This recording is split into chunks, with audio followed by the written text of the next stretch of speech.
Bună seara, doamna profesoară Elena Platon. Ne bucurăm că sunteți alături de noi să răspundeți câtorva întrebări pe care noi, profesorii de limba română din diaspora, le avem pentru dumneavoastră ca un profesor experimentat. Și aș începe chiar cu uh, definirea acestui termen de limbă moștenită. Mhm. Da, mulțumesc și eu pentru invitație și trebuie să precizez de la bun început că specializarea noastră la Departamentul de Limbă, Cultură și Civilizație Românească din cadrul Facultății de Litere a Universității Babeș-Bolyai din Cluj-Napoca este mai degrabă pe româna ca limbă străină sau pe româna ca limbă nematernă. Iar limba română ca limbă moștenită a intrat în atenția noastră de puțină vreme. De fapt, acest concept în literatura de specialitate a fost cercetat relativ recent, poate în ultimii 10 ani și chiar în ultimii 5-6 ani ceva mai intens, motiv pentru care nici denumirea, să spunem, pentru limba moștenită nu este încă stabilizată, putem spune. Mă bucur că ați folosit acest termen, fiindcă, într-adevăr, în mediul românesc este un termen care circulă mai intens, este cel mai vehiculat, dar în concurență am întâlnit și termeni precum limbă patrimonială sau limbă etnică. Însă, noi la Cluj am decis să folosim termenul de limbă moștenită, mai ales pentru că anul trecut, la examenul de admitere la doctorat, una dintre studentele care a candidat a propus ca temă de cercetare pentru următorii 4 ani limba română ca limbă moștenită în Marea Britanie, așa că era foarte important să ne hotărâm dacă îi spunem etnică sau de patrimoniu. Da. Acum, într-adevăr, dacă ne uităm la toate cele trei denumiri, putem observa că ele au o încărcătură identitară foarte puternică și cred că atunci când vorbim despre limba moștenită, în primul rând, trebuie să ne gândim la un sens, să-i spunem, nu știu, filozofic, antropologic. Și când spun astea, mă gândesc, de pildă, la cuvintele lui Emil Cioran, care ne zicea că noi nu locuim, de fapt, într-o țară, ci locuim într-o limbă. Și atunci, dacă privim limba ca pe un spațiu de locuit, putem spune că pentru românii din diaspora, limba română este, de fapt, adevărata patrie, da? Da. Acum, sigur că trebuie să o privim și ca pe o punte, nu? Am spus că are o componentă identitară, atunci limba română ca limbă moștenită trebuie privită ca pe o punte cu rădăcinile familiei, cu rădăcinile identitare ale fiecărei persoane care a ales să trăiască în afara granițelor României. Însă, nu o să rămânem prea mult în această zonă a filozofiei și a antropologiei, pentru că ceea ce ne interesează pe noi și cred că și pe dumneavoastră, în primul rând, este zona achiziției limbii române ca limbă moștenită. Și când ajungem în această zonă, cred că cel mai simplu răspuns la întrebarea ce este româna ca limbă moștenită ar fi acela de a da, de fapt, un răspuns la întrebarea ce nu este româna ca limbă moștenită.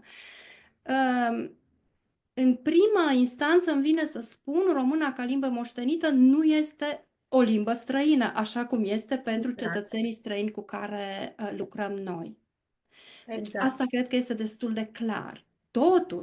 Totuși, probabil dumneavoastră știți mai bine decât mine, o parte dintre copiii românilor din diaspora, și mă refer la aceia care nu învață româna în mediul familial și probabil decid mai târziu, când intră la școală, da, când au vârsta Da. școlarizării, să studieze această limbă. Deci cred că în cazul lor putem vorbi nu despre o limbă străină, dar despre o limbă care ar trebui predată după principiile pe care le folosim în general atunci când lucrăm cu vorbitorii non-nativi de limba română.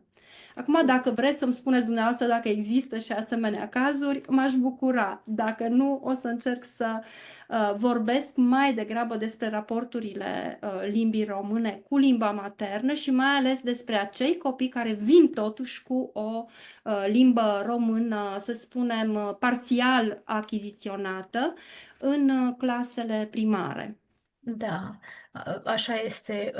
Sunt unii copii care nu vorbesc deloc limba română Da. și sunt copii români născuți în diaspora care vorbesc destul de bine limba română. Aceste lucruri depinzând de foarte mulți factori. Vin bunici în vizită, nu vin bunici în vizită, ei merg împreună cu familia să viziteze România sau Republica Moldova. Expunerea la limbă este foarte importantă, dar, într-adevăr, după ce aceasta este o observație pe care o am eu din experiența de la clasă, vin la școală, să zicem, în clasa pregătitoare cu o cantitate lingvistică, să zicem, frumoasă și mergând la școală în țara în care locuiesc, toate conceptele cu care ei operează în viața de zi cu zi sunt în limba engleză și încep să Mhm. uite chiar din româna pe care o știau, cum să spun asta, cu cât înaintează în vârstă și cu cât Da. merg mai mult la școală și ei își îmbogățesc vocabularul în limba țării în care locuiesc. Da, Da, mulțumesc foarte mult că ați adus în discuție acest aspect, fiindcă, într-adevăr, dacă punem în balanță limba română moștenită și limba română vorbită ca limbă maternă în interiorul granițelor, trebuie să ne referim odată la asemănări. Da? Clar că există niște asemănări în ceea ce privește, de pildă, modul în care este achiziționată limba. Și așa cum spuneați, e vorba de un moment comun, și anume copiii învață în prima copilărie, să spunem, limba română, așadar acesta este un element comun, dar și mediul în care este achiziționată limba și faptul că achiziția se produce într-un mod natural, da? În mediul familial. Acest lucru caracterizează atât limba moștenită cât și limba maternă, da?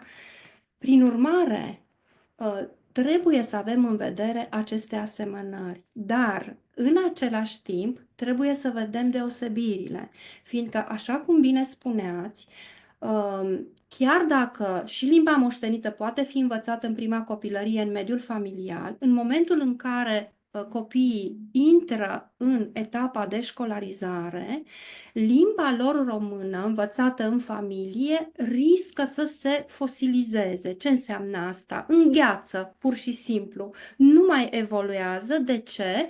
Pentru că, practic, ei încep să achiziționeze un limbaj specializat, încep să facă diferite discipline, precum geografie, biologie, istorie, geografie și așa mai departe, în limba țării gazdă, numită limbă dominantă, da, în literatura de specialitate, și această limbă dominantă, într-adevăr, ia cumva locul limbii moștenite, care nu numai că se fosilizează, dar riscă să intre și într-un proces de regresie.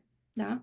Și da, atunci, ce am putea noi să facem este să încercăm să prevenim aceste fenomene, fie de fosilizare, fie de regresie, și să încercăm să cultivăm în continuare, prin cursurile pe care dumneavoastră le oferiți, o limbă cât mai curată și cât mai asemănătoare, să spunem, cu cea vorbită de către acasă, da? Ca să da. Și să nu lăsăm Simplu, să da? treacă, da, un timp. Bineînțeles că foarte mare, cred, este diferența și între tipul de input lingvistic, adică limba la care sunt expuși copiii. Pentru că dacă în țară un copil învață limba natural, este expus la toate registrele lingvistice, și la cele formale și la cele informale, este expus atât la limba orală cât și la limba scrisă, vehiculează și este implicat în toate activitățile comunicative în mod constant și echilibrat, ascultare, vorbire, citire, scriere, da?